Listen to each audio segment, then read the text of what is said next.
একটা প্রশ্ন উঠেছে যে ঢাকাকে কঠিন বার্তা দেওয়ার প্রয়োজন হলে ভারত নিজের দূত পাঠালো না কেন? ভুটানের রাজাকে কেন ব্যবহার করা হবে?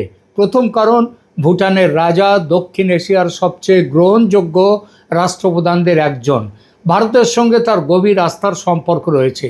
আবার বাংলাদেশের কাছে এবং বিশেষ করে আওয়ামী লীগের কাছেও ভুটান ঐতিহাসিক বন্ধু। 1971 সালে বাংলাদেশকে প্রথম স্বীকৃতি দিয়েছিল ভুটান।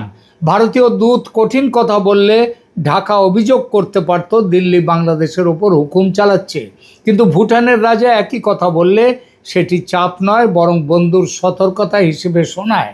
দ্বিতীয় কারণ, 2023 সালে এই বাংলাদেশ এবং ভুটান একটি চুক্তি করেছিল।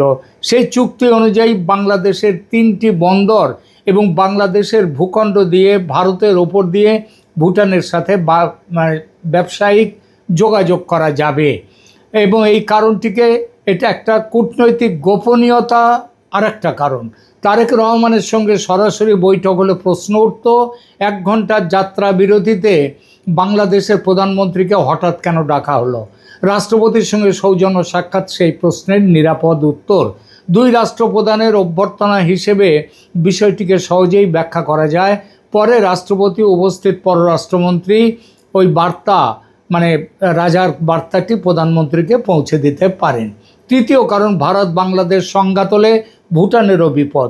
ভুটান স্থল বেষ্টিত দেশ, বাংলাদেশের বন্দর ব্যবহার করতে তাকে ভারতীয় ভূখণ্ডের মধ্যে দিয়ে তাকে আসতে হবে। ওই জেলেফু মাইন্ডফুলনেস সিটিকে আন্তর্জাতিক অর্থনৈতিক কেন্দ্র করতে ভারত, ভুটান, বাংলাদেশ সহযোগিতা অপরিহার্য। দিল্লি ও ঢাকার সম্পর্ক ভেঙে পড়লে ভুটানের বন্দর সংযোগ, বিদ্যুৎ, বাণিজ্য এবং ভারত, ভুটান, ইন্ডিয়া, নেপাল এই যে পরিকল্পনা, BBIN পরিকল্পনা, সেটা আটকে যাবে। তাই রাজা যদি সতর্ক বার্তা দিয়ে থাকেন, তিনি শুধু ভারতের হয়ে বলেননি, ভুটানের নিজের স্বার্থও বলেছেন। এবার কি হতে পারে? ঢাকা ভাষা নরম করে তারেক রহমানের দিল্লি সফরের নতুন তারিখ খুঁজতে পারে। আর ঢাকা অনড় থাকলে ভারত প্রকাশ্যে সংঘাত না বাড়িয়ে বিদ্যুৎ, ট্রানজিট, বাণিজ্য, জল বন্টনের আলোচনায় কঠোর অবস্থান নিতে পারে।